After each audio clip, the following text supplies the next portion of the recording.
Alright, welcome back. We're at another spot here. I'm here with my daughter Kenna. Up there further, I don't know if you can see it or not, there's a big beaver hut in the middle of the swamp there, and there's a big dam right there.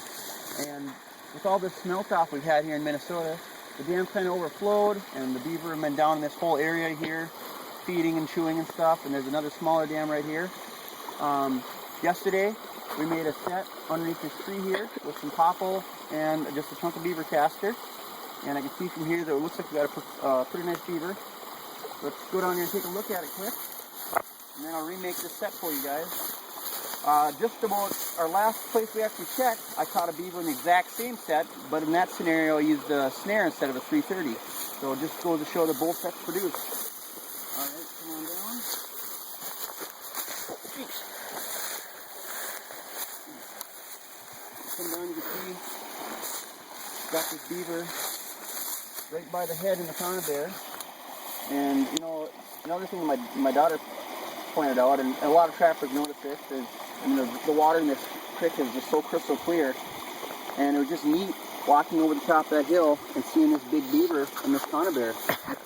As you can see, got this beaver right by the head. I mean, perfect catch. Belisle 330. These belisle conibears are so powerful. I mean, he didn't have much of a chance. This is probably, you know, a borderline. I think it might be a blanket beaver. But the last place I set, I picked a spot on the bank and I just put some popple sticks and a piece of castor up there on a stick. Well, here is a little bit different. We have kind of a bank, and there's, if you look down here, I actually made a little castor mound set, and there's some sack oil left over from the set. I'm going to push some new mud up on there and remake this set for you. And hopefully tomorrow we'll connect with another beaver. This has actually been a really good day so far. As a trapper, you know when you make a bunch of sets that some sets are a lot better than other ones. You feel better about other sets than other ones. And I felt really good about this set yesterday when we made it. So I'm going to take this beaver out of the trap quick.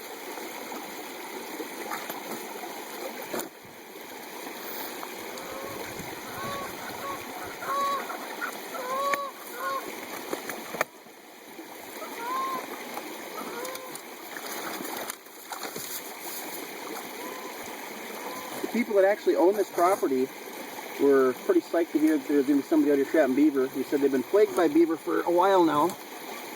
It's not a very big hut out there, so I'm guessing there'll just be a couple big ones, maybe some smaller ones in there. I'm not sure. I'll pull this up on the shoreline here so you can get a better look at it. Stretch it out. It's pretty. Must have got it last night sometime late. But this looks like a male. There's going to be a big female left in here someplace. I'll weigh him out here. There we go. It's been a pretty productive day. We've caught 3 beavers so far is all. We still have 3 more places to check. And the first one we caught almost a 60-pounder. And this one here is pretty good size, so we're actually making some money today. Gonna grab my pack sack here quick. And everything back down here. Alright. So, got my conibear up there. Remove my popple stick here. And grab some more of this mud and stuff. In fact, I'm going to grab a piece of mud from the dam over here.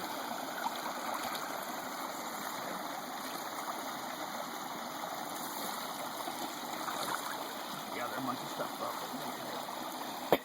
You know, wet grass, sticks, anything that a beaver would use to make a castor mound set will work. There we go. What we need right there. Big thing of mud.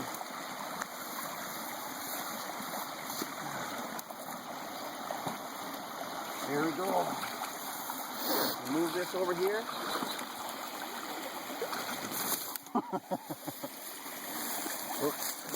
This is my castor mound here. I'm going to put this up kind of high on the bank so any beavers swimming by can see it. They'll have an idea of what's going on. Got my sticks here. That one there. God, I had another one here, but it seems that it disappeared. I'm sure it floated down the river someplace. I'll just grab one.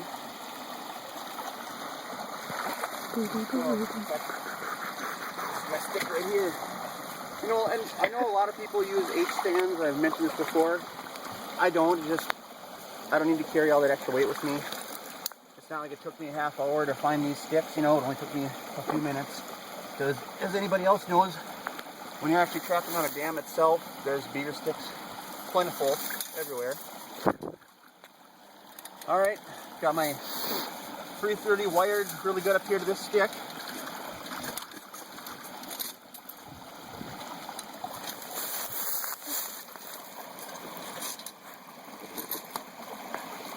There we go. My trigger over here. Like I said, good thing about beliles, you don't have to worry about wiring your safeties up. And also when you know, safety is another big issue. When you're trapping, you know, don't have this trap really close to your knee, swinging it around. I mean, you get one of these caught on yourself, you could break something very easily. I have broken fingers and actually fractured a leg by stepping in one. I was 13 years old when it happened. I'm 34 now, so I haven't injured myself in 20 plus years. I have my conibear here, and I have the trigger on the inside of the conibear. That way the beaver gets his head in a little bit further before the trap fires. I'll slide it down over these sticks here. Like so. Now I always put my sticks in close. I'll put my springs over the sticks. Once I get the trap down, then I'll actually spread the springs apart. And that actually just makes the trap solid as a rock. I mean, I can grab this trap. You probably can't see it from there, but actually I'll tip this stick up a little bit. And I'll just grab this trap, and it is solid. It's not going anywhere, you know. Center this beaver castor a little bit more. There we go. Then, back to the old disguise. Take some of this wet grass from under the water here. I try to get a little bit on both sides of the trap here. I actually try to lip over the jaws too, so the beaver can't see the features of the jaws.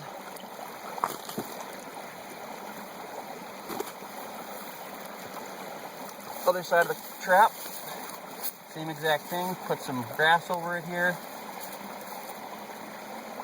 A little bit over the top of the jaws here.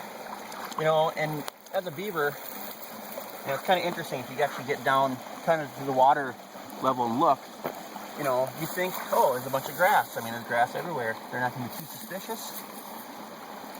Conibear's reset. I have some cockle here. Once again, I'm going to just kind of stick this up on the bank. I've peeled a lot of the sticks back. So I peel for the beaver.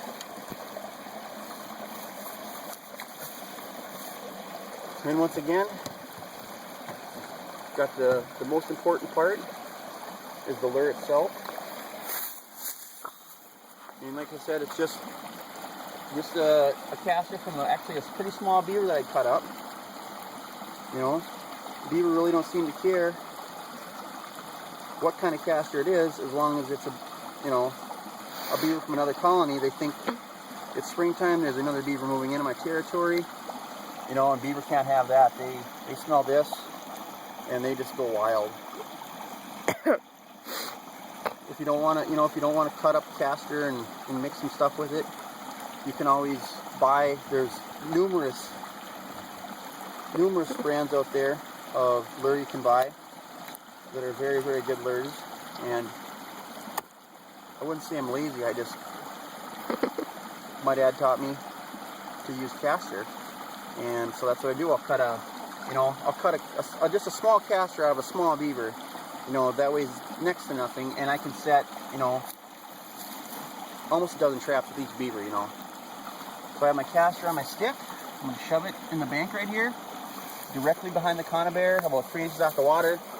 The next beaver is going to come down here to try to check out the dam or chew on anything. It's going to swim in this little pool here, smell that, go right in, and bang, another one, hopefully right by the head tomorrow morning. So, that's all we have for right now. We'll see you at the next set.